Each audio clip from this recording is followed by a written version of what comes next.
Hi, it's time for another 5 minutes with Harold Feld, where we take insanely boring, incredibly complicated, wonky stuff and try to make it slightly less boring because this stuff is important. So here I am at the AT&T store. I'm celebrating the exciting fact that soon Skype might possibly, or Google Voice might possibly, or some other application might possibly be available on an AT&T phone, even if it's a voice over IP product. That's a stunning and remarkable reversal for AT&T, which only just coincidentally came out when the chairman of the FCC said that we were going to apply network neutrality to wireless.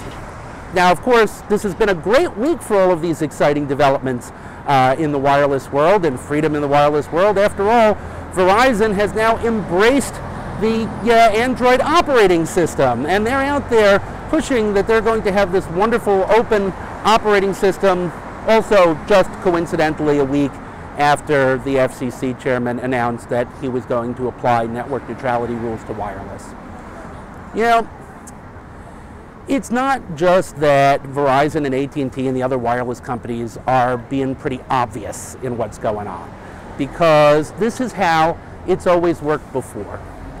The real problem is that people here in Washington, D.C., at the FCC, in Congress, take this stuff seriously and think it's good enough.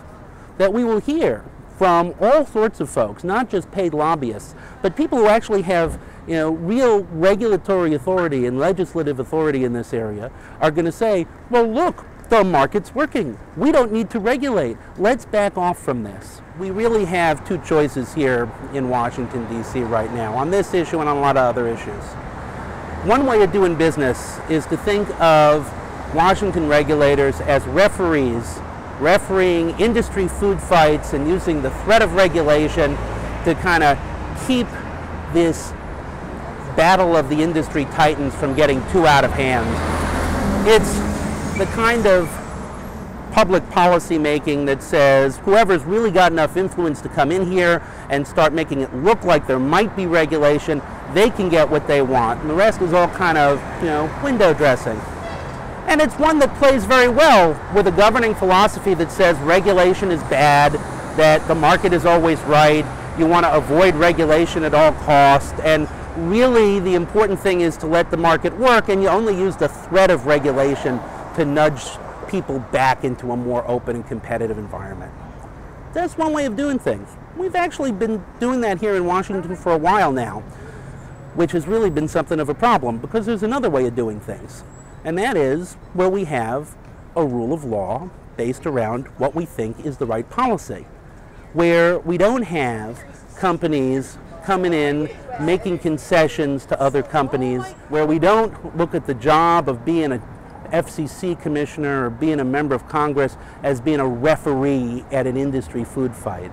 Where the question is, what is the best policy for the people of the United States to support innovation, to support economic growth, and how do you set a stable rule of law that puts that policy into effect? Are we willing to actually say we need rules? Are we willing to actually say everybody works better when there's a real process?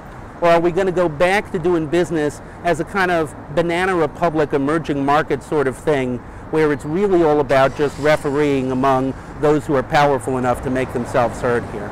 At the end of the day, what we're really talking about here is the FCC, are the members of Congress, and frankly, are we, the citizens who care about this, going to step up? Are we going to let this be about just resolving food fights among the powerful, about letting making sure the special interests don't get too out of line, and when things get too bad, the FCC sends its people to talk to AT&T and Verizon and see what they're willing to give and take? Or are we going to step up to the plate here and say, this is a country with a rule of law. This is an economy that works best when you have real rules in place that work for everyone. And this is a country where we are free citizens who demand an open and transparent process and not backroom negotiations between special interests refereed by those who are supposed to be governing for us.